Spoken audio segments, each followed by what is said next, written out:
EveryPlate login, sign in EveryPlate app. Now, if you wish to sign in to the EveryPlate Cooking Simplified application, it is quite simple for us to do so. First, go to your respective Play Store or App Store and then make sure you've downloaded the EveryPlate application. Once done, simply launch the app, and if it asks you for some kind of access, make sure to do so. If you have not yet created an account, you can choose to select your plan and create your EveryPlate account right away. But if you already have an account, then you can see the login icon located at the top right hand side. Just make sure to tap on it. Simply select your country of residence, and once you've done that, enter the email address that you use to associate your EveryPlate account with. Once done, tap the continue with email option, then it's going to send a verification code and you'll be able to enter your password and log into your account.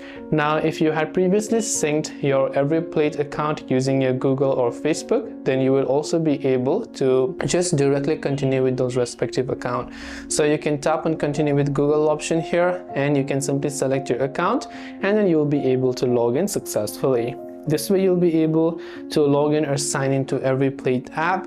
I hope that this video helped you out. If you have got any further questions, feel free to leave them down below. Thanks for watching till the very end of the tutorial, and see you soon in the next video.